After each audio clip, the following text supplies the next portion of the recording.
വെള്ള വസ്ത്രം ധരിച്ച് പുറത്തേക്ക് പോയ ഒരാൾ തിരിച്ചു വരുന്ന അവസരത്തിൽ ആ വസ്ത്രത്തിൽ ഒരു കറ പുരണ്ടിരിക്കുന്നു. എങ്കിൽ അദ്ദേഹം പെട്ടെന്ന് തന്നെ ഡിറ്റർജന്റ് സഹായത്തോടെ അത് തുടച്ച് നീക്കം ചെയ്യും. അതാണ് സ്വാഭാവികം. എന്നാൽ അത് കൂടുതലുണ്ടെങ്കിൽ വസ്ത്രം മുഴുവനും 90% കറപുരണ്ടാണ് നിൽക്കുന്നത് എങ്കിൽ ഒരു പക്ഷേ ആ ഡ്രസ്സ് ഒഴിവാക്കാം എന്ന് തീരുമാനിക്കും. ഇനി ഡിറ്റർജന്റ് ഉപയോഗിച്ചിട്ട് കാര്യമില്ല എന്ന് മനസ്സിലാക്കി അതൊരു മൂലയിലേക്ക് വലിച്ചെറിയും. എന്നാൽ ഇതുപോലെ നമ്മുടെ ആത്മീയമായ ലോകത്ത് പലപ്പോഴും നാം ചെയ്യുന്ന തെറ്റുകൾ നമ്മെ കുത്തി നോവിക്കുമ്പോൾ, വേദനിക്കുമ്പോൾ ദിക്റിലും സ്വലാത്തിലും ഹൽക്കകളിലും മറ്റുമൊക്കെയായി പങ്കെടുത്ത് നാം ഇടയ്ക്കിടയ്ക്ക് അതൊക്കെ തുടച്ചു നീക്കാൻ ശ്രമിക്കും. എന്നാൽ അത് മുഴുമിപ്പിച്ചാലോ 90% തിന്മകളിലായി ജീവിച്ചാൽ ഒരു പക്ഷേ ഒരു മജ്‌ലിസിലും വന്നെത്താൻ കഴിയൂല. ഇനി എൻ്റെ ജീവിതം നശിച്ചുപോയി, ഞാൻ ഒരിക്കലും നന്നാവൂല എന്ന് പറഞ്ഞ് നേരത്തെ ഒരു മൂലയിലേക്ക് വലിച്ചെറിഞ്ഞ ആ ഡ്രസ്സ് പോലെ നാം തന്നെ നമ്മെ ഒരു മൂലയിലേക്ക് വലിച്ചെറിയുമ്പോൾ പടച്ച റബ്ബ് സുബ്ഹാനഹു വ തആല സൂറത്തു സുമറിലെ 34-ാമത്തെ വചനം അല്ലാഹു നമ്മോട് പറയുന്നത് ഖുൽ യാ ഇബാദിയല്ലദീന അസ്റഫു അലാ അൻഫുസിഹിം ലാ തഖനതു മിൻ റഹ്മത്തില്ലാഹ് എന്നാണ്. നാം നമ്മെ വലിച്ചെറിയുമ്പോൾ അല്ലാഹുവിന് നമ്മെ ആവശ്യമുണ്ട്. പടച്ച റബ്ബ് നമ്മെ ചേർത്ത് പിടിക്കുകയാണ്. തെറ്റിൽ മുഴുകി ജീവിച്ചവൻ, തെറ്റ് അതിക്രമിച്ചവൻ, ആ തെറ്റുകൊണ്ട് അവനവന്റെ നന്മകളെക്കാൾ നാളെ നരകത്തിലേക്ക് പോകാൻ വിധിക്കപ്പെട്ടവൻ, അങ്ങനെയുള്ള ഒരു മനുഷ്യനെ അല്ലാഹു വിളിക്കുന്ന വിളി നോക്ക് നിങ്ങൾ. അല്ലാഹു ഖുർആനിലൂടെ വിളിക്കുന്നത് യാ അയ്യുഹൽ ഖുൽ യാ ഇബാദിയല്ലദീന അസ്റഫൂ, ഓ തിന്മകൾ ചെയ്ത് ഒരുപാട് തിന്മകൾ ചെയ്ത് ഈ ഭൂമി ലോകത്ത് നിന്ന് നിരാശാജനകമായ ജീവിതം നയിക്കുന്ന മനുഷ്യ, ലാ തഖനതു മിൻ റഹ്മത്തില്ലാഹ്, അല്ലാഹുവിന്റെ റഹ്മത്തിൽ നിന്ന് നീ ഒരിക്കലും നിരാശനാവരുത് എന്ന് വിശുദ്ധ ഖുർആനിൽ അല്ലാഹു പറഞ്ഞ് നമ്മെ ചേർത്ത് പിടിക്കുകയാണ്. ഏതുപോലെ ഏതൊരു ഉമ്മയും ആ ഉമ്മയെ പീഡിപ്പിച്ചവൻ, ഉമ്മയെ പ്രയാസപ്പെടുത്തിയവൻ, ഉമ്മയെ തിരിഞ്ഞു നോക്കാത്തവൻ, ഉമ്മയുമായി ബന്ധം പുലർത്താത്തവൻ ഒരു സുപ്രഭാതത്തിലെല്ലാം ഇട്ടെറിഞ്ഞുകൊണ്ട് നന്നാവണം എന്ന മനസ്സോടെ ആ ഉമ്മയുടെ കാൽ കീഴിൽ വന്ന് വീണിട്ട് ഉമ്മയോട് പറയാണ്, ഉമ്മ എനിക്കൊന്ന് മാപ്പ് തരണം എന്ന് പറഞ്ഞാൽ ഉമ്മ ചേർത്ത് പിടിച്ചിട്ടൊരു വർത്തമാനമുണ്ട്, മോനെ എന്റെ മോൻ നീ തന്നെയല്ലടാ, നിനക്ക് ഞാൻ എല്ലാം പുറത്തു തന്നിരിക്കുന്നു എന്ന് പറയും പോലെ എല്ലാ തിന്മകളും ചെയ്ത മനുഷ്യനെ അല്ലാഹു അഭിസംബോധന ചെയ്യുന്നത് ഖുൽ യാ ഇബാദി, എന്റെ അടിമകളെ എന്നാണ്. ഏറ്റവും കൂടുതൽ തിന്മ ചെയ്തവൻ, നമ്മോട് ദേഷ്യം കാണിച്ചവൻ, നമ്മെ തിരിഞ്ഞു നോക്കാത്തവൻ, നമുക്കെതിരെ പ്രവർത്തിച്ചവൻ, അവൻ നമ്മെ സമീപിച്ചാൽ പോലും നമ്മൾ സ്വീകരിക്കില്ലെങ്കിൽ അല്ലാഹു നേരെ വിപരീതമാണ്. എന്റെ അടിമകളെ, എന്റെ അടിമകളെ എന്ന് വിളിക്കുന്നത് ഇബാദത്ത് ചെയ്യുന്ന ആളെ കുറിച്ചല്ല. തറാവീഹിന്റെ 1-ാമത്തെ സഫിൽ ഇമാമിന്റെ നേരെ പിന്നിലിരിക്കുന്ന ആളെ കുറിച്ചല്ല ഈ പറയുന്നത്. ജുമാ നിസ്കാരത്തിന് പള്ളിയിലേക്ക് നേരത്തെ പുറപ്പെട്ട മനുഷ്യനെ കുറിച്ചല്ല പറയുന്നത്. സ്വതക്കകൾ ധാരാളം കൊടുക്കുന്ന മനുഷ്യനെ കുറിച്ചല്ല എന്റെ സഹോദരങ്ങളെ പറയുന്നത്. ആരെ കുറിച്ചാണെന്നറിയോ? കള്ളു കുടിച്ചു മതോന്മത്തനായി മതിമറന്ന് ജീവിക്കുന്നവൻ, ദീനീ കാര്യങ്ങളിൽ ശ്രദ്ധിക്കാത്തവൻ, പള്ളിയിലേക്ക് ഇന്നതുവരെ അടുക്കാത്തവൻ, ചൂതാട്ടമായി കഴിയുന്നവൻ, പലിശ വാങ്ങി തിന്നുന്നവൻ, അവനെ കുറിച്ച് അല്ലാഹു പറയാണ് എന്റെ അടിമകളെ അല്ലാഹു ചേർത്ത് വിളിച്ച് നമ്മോട് സംസാരിക്കുന്നുവെങ്കിൽ ആ പടച്ച റബ്ബിന് നമ്മോട് എത്രമാത്രം സ്നേഹമുണ്ടെന്ന് തിരിച്ചറിയണം. ആ തിരിച്ചറിവിൽ നിന്ന് വിശുദ്ധ റമദാൻ കഴിയുന്നതിന് മുമ്പ് നമ്മുടെ ശരീരത്തിൽ വന്നു ഭവിച്ച ഹൃദയാന്തരങ്ങളിൽ വന്ന കറകൾ മുഴുവനും, കറുത്ത പുള്ളികൾ മുഴുവനും ഞാനും നിങ്ങളും തുടച്ചു നീക്കണം. അല്ലാഹു നമുക്ക് തൗഫീഖ് നൽകുമാറാവട്ടെ. ഇനി അതിന്റെ രാത്രികളാണ് നമുക്ക് സമാഗതമാകാൻ പോകുന്നത്. തൗബ എന്ന് പറയുമ്പോൾ പടച്ച റബ്ബ് സുബ്ഹാനഹു വ തആല നമുക്ക് വെച്ചിട്ടുള്ള ഏറ്റവും വലിയ ഒരു ഓപ്ഷനാണ്. നമ്മുടെ കയ്യിലുള്ള മൊബൈൽ ഒന്ന് ഹാങ് ആയി കഴിഞ്ഞാൽ, നമ്മുടെ മൊബൈലിൽ അല്ലെങ്കിൽ ഇലക്ട്രിക് ഡിവൈസുകളിൽ വൈറസുകൾ കയറി കഴിഞ്ഞാൽ, നാം അതിൽ റീസെറ്റ് എന്ന് പറയുന്ന ഒരു ഓപ്ഷൻ ഉണ്ട്. ആ ഓപ്ഷൻ ഉപയോഗിച്ച് റീസെറ്റ് ചെയ്തു കഴിഞ്ഞാൽ നമുക്ക് നേരത്തെ ഉള്ളതിനേക്കാൾ സുന്ദരമായി അത് ഉപയോഗപ്പെടുത്താൻ കഴിയും. നമ്മുടെ കമ്പ്യൂട്ടറിൽ വൈറസ് കയറി കഴിഞ്ഞാൽ റീസെറ്റ് ഓപ്ഷനാണ്. അതിലൊന്ന് ക്ലിക്ക് ചെയ്തു കഴിഞ്ഞാൽ നേരത്തെ ഉള്ളതിനേക്കാൾ വളരെ നന്നായി ഉപയോഗിക്കാൻ കഴിയുമെങ്കിൽ അല്ലാഹു സുബ്ഹാനഹു വ തആല നമുക്ക് വെച്ച ഏറ്റവും വലിയ ഒരു റീസെറ്റ് ഓപ്ഷനാണ് തൗബ എന്ന് പറയുന്നത്. ആ തൗബ കൊണ്ട്, തൗബയാകുന്ന കൈലേസ് കൊണ്ട് നമ്മുടെ പാപങ്ങളൊക്കെ തുടച്ചു നീക്കണം. അതിനാണ് വിശുദ്ധ റമദാൻ അല്ലാഹു നമുക്ക് നൽകിയിട്ടുള്ളത്. കഴിഞ്ഞ ആഴ്ചയിൽ നാം സംസാരിച്ചു, ഒരു റമദാൻ ഒരാൾക്ക് കിട്ടിയാൽ അതൊരു വലിയ അനുഗ്രഹമാണ്. ആ അനുഗ്രഹം അവൻ ആസ്വദിക്കുകയും ആ അനുഗ്രഹത്തിന് അവൻ നന്ദി പറയുകയും ചെയ്യുന്നതോടൊപ്പം വിശുദ്ധ റമദാൻ നമുക്ക് ആഗതമായാൽ സഹോദരങ്ങളെ, നമുക്ക് ഏറ്റവും വലിയ പേടിയുണ്ട്. അതേതാണെന്നറിയുമോ? വിശുദ്ധ റമദാൻ ആഗതമായാൽ ആ റമദാനിൽ അല്ലാഹു സുബ്ഹാനഹു വ തആല ജീവിക്കാൻ അവസരം നൽകിയാൽ പിന്നെ നമ്മുടെ ഹൃദയം പിടപിടക്കേണ്ടത്, അല്ലാഹുവേ, എന്റെ പാപങ്ങളൊക്കെ നീ പുറത്തു തരില്ലയോ എന്ന ചിന്തയാണ്. എന്റെ പാപങ്ങളൊക്കെ നീ പുറത്തു തരൂലേ പടച്ചോനെ? കാരണം പാപം പൊറുപ്പിക്കുക എന്നത് ഒരു റമദാൻ ഒരാൾക്ക് കിട്ടിയാൽ അയാൾക്ക് അത്യന്താപേക്ഷിതമാണ്, നിർബന്ധമായ കാര്യമാണ്. നിങ്ങൾ ആലോചിച്ച് നോക്കുക, അല്ലാഹു സുബ്ഹാനഹു വ തആല റമദാനിനെ സെറ്റ് ചെയ്തിരിക്കുന്നത് തന്നെ അങ്ങനെയാണ്. അല്ലാഹു നമ്മുടെ മഹബത്താണ്. അതാ ഞാൻ പറഞ്ഞത്, പടച്ച തമ്പുരാൻ അത് സെറ്റ് ചെയ്തിരിക്കുന്നത് തന്നെ അങ്ങനെയാണ്. റമദാനിൽ ഏറ്റവും പ്രധാനപ്പെട്ട ആരാധനയാണ് നോമ്പ്. ആ നോമ്പിന് അല്ലാഹു കൊടുക്കുന്ന കൂലിയെ കുറിച്ച് ഹബീബ് സയ്യിദുനാ മുഹമ്മദുർ റസൂലുള്ളാഹ്, ഹബീബായ സയ്യിദുനാ മുഹമ്മദുർ റസൂലുള്ളാഹ് സ്വല്ലല്ലാഹു അലൈഹി വസല്ലം തങ്ങൾ അവിടെന്ന് പറഞ്ഞത്, മൻ സ്വാമ റമദാന ഈമാനൻ വഹ്തിസാബാ ഗുഫിറ ലഹു മാ തഖദ്ദമ മിൻ ദംബിഹി. ഒരാൾ ആത്മാർത്ഥമായി നോമ്പനുഷ്ഠിച്ചാൽ അയാൾക്ക് അല്ലാഹു സുബ്ഹാനഹു വ തആല കൊടുക്കുന്നത് എന്താ? അയാളുടെ ദോഷങ്ങളെല്ലാം പുറത്തു കൊടുക്കുമെന്ന് മുഹമ്മദുൽ മുസ്തഫ സ്വല്ലല്ലാഹു അലൈഹി വസല്ലം. ഇനിയോ റമദാനിലുള്ള അടുത്ത ഒരു കാര്യം നോമ്പ് തുറപ്പിക്കുക എന്നതാണ്. മൻ ഫത്തറ സായിമൻ കാനത് മഗ്ഫിറതൻ ലിദുനൂബിഹി. ആരെങ്കിലും നോമ്പ് തുറപ്പിക്കുന്നതിന് ആതിഥേയത്വം വഹിച്ചാൽ, ഒരു അതിഥിയെ നോമ്പ് തുറപ്പിച്ചാൽ ആ മനുഷ്യൻ അല്ലാഹു കൊടുക്കുന്നത് അവന്റെ ദോഷങ്ങൾ മുഴുവൻ പുറത്തു കൊടുക്കുക എന്ന ഓപ്ഷനാണെന്ന് മുഹമ്മദുർ റസൂലുള്ളാഹ് സ്വല്ലല്ലാഹു അലൈഹി വസല്ലം. മൻ ഖാമ റമദാന ഈമാനൻ വഹ്തിസാബാ ഗുഫിറ ലഹു മാ തഖദ്ദമ മിൻ ദംബിഹി. മുഹമ്മദുർ റസൂലുള്ളാഹ്. റമദാനിൽ പിന്നെ നമ്മൾ ഏറ്റവും കൂടുതൽ ചെയ്യുന്നത് ഏതാണ്? നമ്മുടെ ആരാധന ഏതാ? അത് നാം നിസ്കരിക്കുന്ന തറാവീഹ് നിസ്കാരമാണ്. ആ നിസ്കാരത്തിന് അല്ലാഹു കൊടുക്കുന്നത് എന്താ? മുത്തുനബി പറയുന്നു, ഗുഫിറ ലഹു മാ തഖദ്ദമ മിൻ ദംബിഹി. മൻ ഖാമ ലൈലത്തുൽ ഖദ്രി. ആരെങ്കിലും ലൈലത്തുൽ ഖദ്രിനെ പ്രതീക്ഷിച്ച് രാത്രി ഹയാത്താക്കിയാൽ അയാൾക്ക് കിട്ടാൻ പോകുന്നത് എന്താ? ഗുഫിറ ലഹു മാ തഖദ്ദമ മിൻ ദംബിഹി. മുഹമ്മദുർ റസൂലുള്ളാഹ്.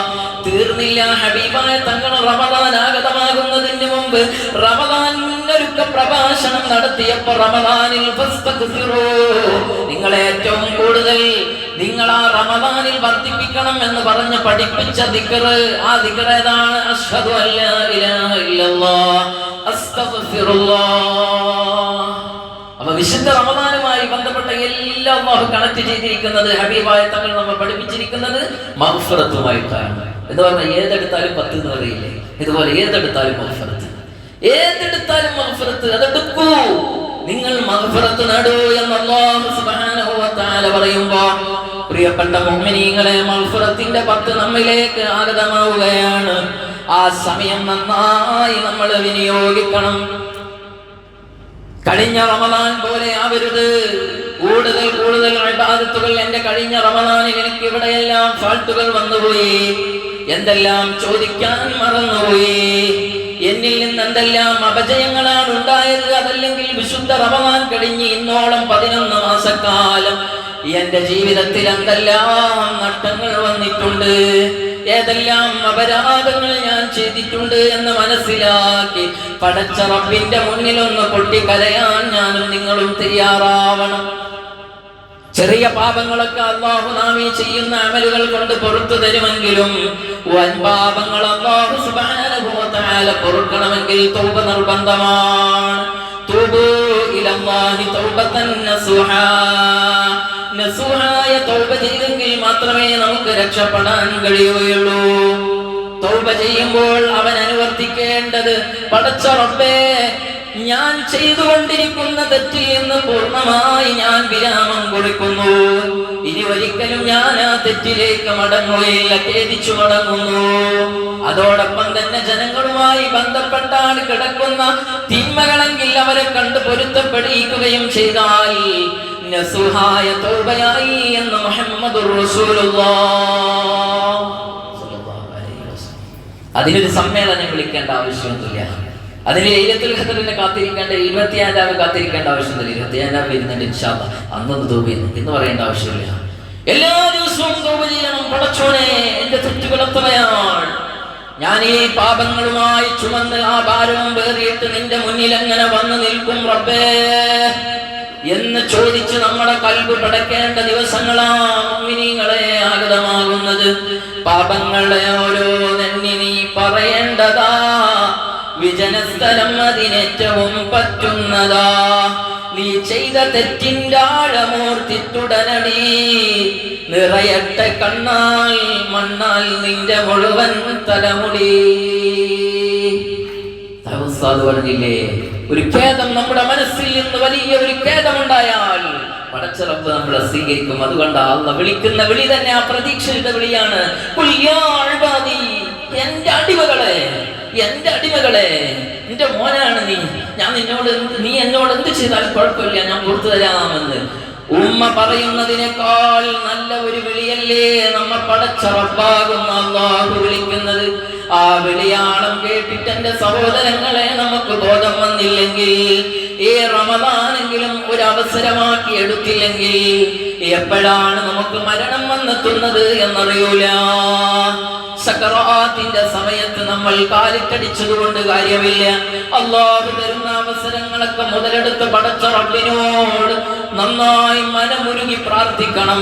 എത്ര വലിയ തിന്മ ചെയ്തവനാണെങ്കിലും ഹബീബ് സല്ലല്ലാഹു അലൈഹി വസല്ലമ തങ്ങൾ പറഞ്ഞത്, അത്തായിബു മിനദ്ദംബി കമല്ലാ ദംബലാ. തൗബ ചെയ്ത് പടങ്ങുന്നയാളുടെ മുഴുവൻ ലിസ്റ്റും അല്ലാഹു ഡിലീറ്റ് ചെയ്യുകയും എന്ന് മുഹമ്മദുൽ മുസ്തഫ സല്ലല്ലാഹു അലൈഹി വസല്ലം. അതുകൊണ്ട് തൗബയുടെ ഒരു മനസ്സുമായി ഇനിയുള്ള രാത്രികളെ നമ്മൾ സമീപിക്കണം. നിങ്ങൾ ആലോചിച്ചു നോക്ക്, അല്ലാഹു സുബ്ഹാനഹു വ തആല തൗബ സ്വീകരിക്കാൻ വലിയ ഒരു ആൾക്കൂട്ടത്തിന്റെ ഒരു വലിയ മജ്ലിസിന്റെ ആവശ്യം അല്ലാഹു നിർബന്ധമാക്കിയിട്ടില്ല. ജുമാ നിർവഹിക്കപ്പെടാൻ അതിന്റെ കൃത്യതക്ക് 40 ആളെങ്കിലും വേണമെന്ന് ശർത്ത് പറഞ്ഞപ്പോ നിങ്ങളുടെ തൗബ സ്വീകരിക്കണമെങ്കിൽ അതെണ്ണി പറഞ്ഞ് 4 ആളെ കേൾപ്പിക്കണമെന്ന് അല്ലാഹു പറഞ്ഞില്ല. നിങ്ങൾ രഹസ്യമായും പരസ്യമായും ചെയ്ത തെറ്റുകൾ, എന്നോട് ചെയ്ത തെറ്റുകൾ, കൂരിരുട്ടിൽ പാതിരാത്രിയുടെ യാമങ്ങളിൽ ഒന്നെഴുന്നേറ്റ് നിന്ന് എന്റെ മുന്നിലേക്ക് നിങ്ങൾ കരങ്ങൾ ഉയർത്തി നയനങ്ങൾ ഉതിർന്നു വീഴുന്ന കണ്ണുനീരുകളായി തപിക്കുന്ന ഹൃദയമായി വിലപിക്കുന്ന മനസ്സുമായി എന്റെ മുന്നിലേക്കൊന്ന് വരൂ എന്നാണ് അല്ലാഹു വിളിക്കുന്നത്. ആ വിളിയാളം നമ്മളൊന്ന് കേൾക്കുന്നുണ്ടോ? ഒന്ന് പൊട്ടിക്കരയാൻ, വിതുമ്പാൻ, ഒന്ന് സങ്കടപ്പെടാൻ നമുക്ക് കഴിഞ്ഞാൽ രക്ഷപ്പെട്ടു. അല്ലാഹു ആ മനസ്സ് നമുക്ക് നൽകുമാറാവട്ടെ.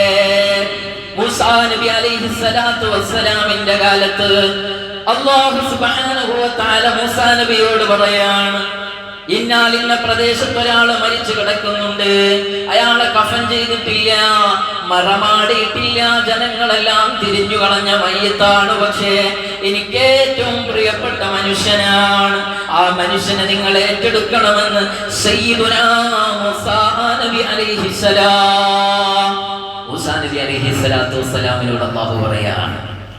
മൂസാ നബി അലൈഹിസ്സലാത്തു വസ്സലാമിനോട് അല്ലാഹു പറഞ്ഞപ്പോൾ ആ പ്രദേശം ലക്ഷ്യമാക്കി നീങ്ങി. അവിടെ ചെന്ന് നോക്കിയപ്പോൾ ആളുകളൊന്നും അയാളെ കുറിച്ച് നല്ല അഭിപ്രായമല്ല. ആളുകൾക്ക് പറയുന്നു വളരെ മോശമായി ജീവിച്ച ആളാണ്, വളരെ മോശമായി ജീവിച്ച മനുഷ്യനാണ്. ആ മനുഷ്യനെ കുറിച്ച് 100 തിന്മകൾ ആളുകൾക്ക് പറയാനുണ്ട്.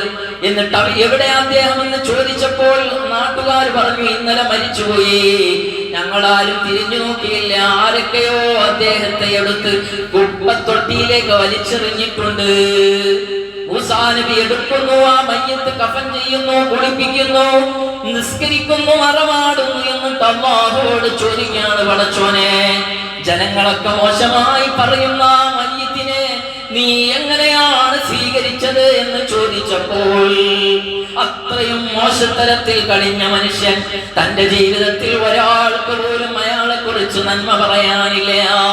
എല്ലാ തിന്മയിലും മുഴുകി ജീവിച്ച മനുഷ്യൻ, ആ മനുഷ്യൻ അല്ലാഹു പറയുന്നു, അവസാന സമയത്തൊരു വാക്ക് പറയാണ്, എന്റെ ജീവിതം ഈ ലോകത്ത് നിന്ന് അവസാനിക്കാൻ പോവുകയാണെന്ന് തിരിച്ചറിഞ്ഞപ്പോ ആ മനുഷ്യൻ പൊട്ടി പൊട്ടി കരഞ്ഞിട്ട് അല്ലാഹുവോട് പറയുന്നത്, വറഹ്മതുക ഔസഉ മിൻ ദുനൂബി, നിന്റെ റഹ്മത്ത്, നിന്റെ ഓശാരമായി കൊടുക്കുന്ന കാരുണ്യമുണ്ടല്ലോ, ആ കാരുണ്യം അതിന്റെ വലിയ തെറ്റുകളെക്കാൾ വിശാലമാണല്ലോ പടച്ച റബ്ബേ. ആ റഹ്മത്ത് മുൻനിർത്തി ഞാൻ ചോദിക്കുകയാണ്, എനിക്ക് എന്റെ ദോഷങ്ങൾ പുറത്തു തരൂല റബ്ബേ എന്നൊരൊറ്റ കരച്ചിലങ്ങ് കരഞ്ഞ ആ ഒരൊറ്റ നിമിഷത്തെ കരയൽ ഞാൻ പരിഗണിച്ചു എന്ന് മഹാനായ സയ്യിദുനാ മൂസാ നബി അലൈഹിസ്സലാത്തു വസ്സലാമിനോട് അല്ലാഹു പറയുന്നു. പ്രിയപ്പെട്ട സഹോദരങ്ങളെ, നിങ്ങൾ ആലോചിച്ച് നോക്കുക, ഇത്ര വർഷക്കാലം അദ്ദേഹം ചെയ്ത തെറ്റുകൾ, ആ തെറ്റുകൾക്ക് അല്ലാഹുവിന്റെ മുന്നിൽ പടച്ചോനെ നിന്റെ റഹ്മത്ത് പ്രവിശാലമാണ്, നിന്റെ റഹ്മത്ത് പാരാവാരം കണക്ക് വിശാലമായി കിടക്കുകയാണ്.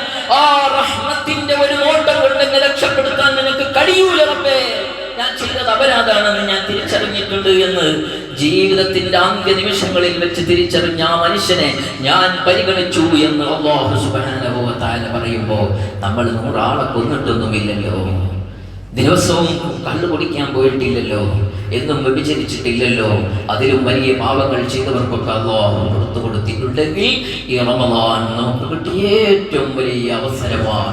ആ അവസരം വിനിയോഗിച്ച് നമ്മൾ പാപം എല്ലാം പൊറുപ്പിക്കാൻ ശ്രമിക്കണം, ഇല്ലെങ്കിൽ നമ്മൾ പരാജയപ്പെട്ടു പോകുമെന്നേ. ഒരിക്കൽ ഹബീബായ സയ്യിദുനാ മുഹമ്മദുർ റസൂലുള്ളാഹി സ്വല്ലല്ലാഹു അലൈഹി വസല്ലമ തങ്ങൾ മിമ്പറിന്റെ പടി കയറുമ്പോൾ അവിടുന്ന് മറ്റാരും ദുആ ചെയ്യാതെ തന്നെ നബി തങ്ങൾ ആമീൻ എന്ന് ഉറക്കെ പറയുന്നു. രണ്ടാമത്തെ സ്റ്റെപ്പ് കയറിയപ്പോഴും ആമീൻ എന്ന് പറയുന്നു. മൂന്നാമത്തെ സ്റ്റെപ്പ് കയറിയപ്പോഴും ആമീൻ എന്ന് പറയുന്നത് കേട്ട മഹാന്മാരായ സ്വഹാബത്തെ കിറാം ഹബീബായ സ്വല്ലല്ലാഹു അലൈഹി വസല്ലമ തങ്ങളോട് ചോദിക്കുകയാണ്, നബിയേ, ആരുടെ ദുആക്കാണ് അങ്ങ് ആമീൻ പറഞ്ഞത്? തങ്ങൾ അവിടെ നിന്ന് പ്രതികരിച്ചു, എന്റെ അടുക്കൽ മഹാനായ മുഖറബുൽ അംലാക്ക് ജിബ്രീൽ അലൈഹിസ്സലാത്തു വസ്സലാം വന്ന് 3 ദുആ ചെയ്തു, അതിനാ ഞാൻ ആമീൻ പറഞ്ഞത്. ആരാ ദുആ ചെയ്യുന്നത്? മുഖറബുൽ അംലാക്ക്, മഅസൂമായ ഒരു തെറ്റും ചെയ്യാത്ത വാനലോകത്ത് മലക്കുകൾക്കിടയിൽ ഏറ്റവും സ്ഥാനമുള്ള മഹാനായ മുഖറബുൽ അംലാക്ക് ജിബ്രീൽ അലൈഹിസ്സലാം. ആമീൻ പറഞ്ഞതാരാ? സയ്യിദുനാ മുഹമ്മദുർ റസൂലുള്ളാഹി തങ്ങളവர்கள் ഈ ലോകത്തെ ഏറ്റവും ശ്രേഷ്ഠതയുള്ളവർ. ആമീൻ സ്വീകരിക്കുമെന്ന് ഉറപ്പല്ലേ? അതിലുള്ള ഒരു ദുആ ഏതാണെന്നറിയോ?